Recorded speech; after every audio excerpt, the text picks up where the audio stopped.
It's still morning. My name is Marc Lieberman, and I started a company called Forever Stone. And I know right now you're looking at that ESQ and saying, is that a mistake? I am an attorney. Please don't hold that against me. And what I do is really not that high tech, even though I guess that's what we're here a lot about this morning. In fact, the presentation I'm putting on today is that my daughter helped me do. She's 11. She helped me do it last year, and she learned how to do PowerPoint presentations at the age of 10 in 4th grade. I guess it was, she was 9. So that's what they're teaching today in school. So those kids are going to have a much better advantage than we have. So I'm sure you're saying, well, why is an attorney coming to speak to us today? And it's because, well, I've been referred to as the stoned lawyer. That's because I have a company that I recycle granite waste, the waste that granite fabricators put together. So a lot of people say, Mark, you know, how did you come up with this idea? I mean, who comes up with the idea of recycling stone waste, especially coming from my background as an attorney? Well, I'm going to show you that story this morning. When I was in college, before I went to college and then went to law school, I was lucky enough to have a grandfather that was still alive.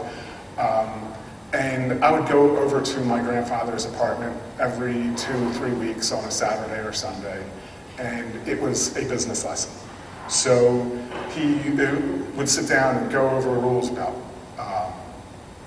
buying real estate, about having properties, about having partners, how to deal with partners, really anything and everything that you can imagine under the sun that a 90-year-old guy can teach about the cycles of economy.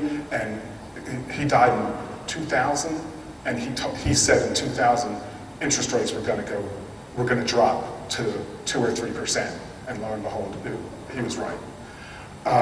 And he said that in the late 90s.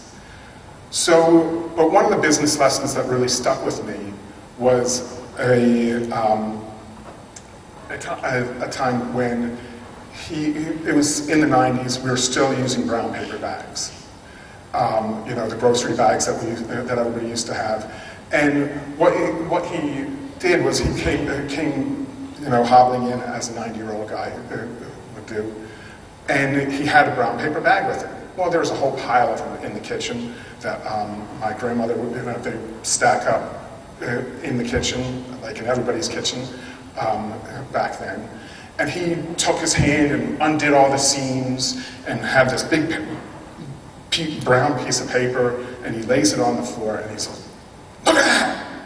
There's got to be money in that! And I had no idea what he was talking about. He you know, said, you know, there's got to be some way you can use brown paper bags. And it's like, well, they cover books with it.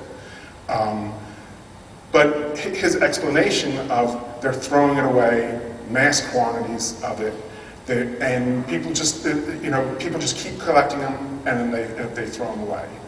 So for a long time, I thought about the brown paper bags and what to do with brown paper bags. Grind them up, put paraffin in it, you know, just like make fuel. You know, I didn't come up with any good ideas. But after a few years of this resonating with me, I came to the conclusion he wasn't talking about brown paper bags. What he was talking about is what people throw away in large quantities. Something that we just, if anything that's thrown away in large quantities, we've got to have a use for. So I realized that. So after a few years, I went over to my sister's house. She's one of these avid gardeners. She had organic, raised beds. She uses anything and everything to make the beds raised. Westchester University was throwing away some limestone pieces. She collected that. She finds bricks on the side of the road. She walk over and there's a license plate stuck in the ground. She's using that to make her raised bed. So one day I went over and there on the ground is this big piece of stone. I said, you know, what is that? And my brother-in-law said, oh, I pulled it out of a dumpster. I said, well, what is it? It's a piece of granite. I said, what do you mean you pulled it out of a dumpster? I said, well, there's a fabricator over, and it happened to be just around the corner from my house. And I said, you know, I mean, they throw that away? And I realized as soon as I saw, I found my brown paper bag. So, but it wasn't so easy, so I started going around the corner and pulling it out of my, pulling granite out of the dumpster, trying to figure out a way to use it in an economical way. So I bought a wet saw, and then that wet saw didn't work so well, so my wife was yelling at me, you're not going to buy another wet saw. Yeah, I'm going to buy another wet saw. And here I'm playing, basically playing with granite in my shed, trying to figure out a way to do it.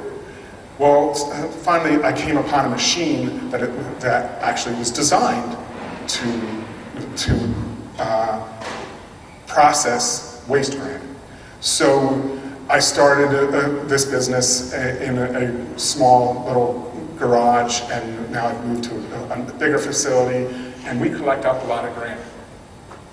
So here's one pallet of granite that in the back of the truck, where I mean, something like this, we could probably get about 50 square feet of pavers. So this the machine that I got started. All I did was start making pavers. Well, pavers are really hard to sell, and you need a lot of granite in order to make pavers. So that's that room. I think there's about 70 tons of granite waste in that room.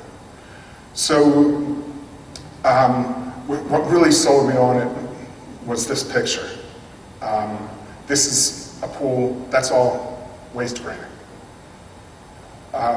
There's commercial applications, residential applications, but again, interior, exterior, it's shiny on one side, rough on the other. So you got to ask yourself, when would that wear out? It's granite. It's 3 times stronger than concrete, and it looks beautiful. And it's 100% lead contributed. But pavers, they sell here and there, so I came up with an idea of making fire pits. I ship these all over the country. I just got an email from some woman in California. Yeah, I've shipped these to California. $500 fire pit. It costs $400 to ship it. So, but at the same time, that 900-pound fire pit is saving almost a half a ton of waste from the landfill.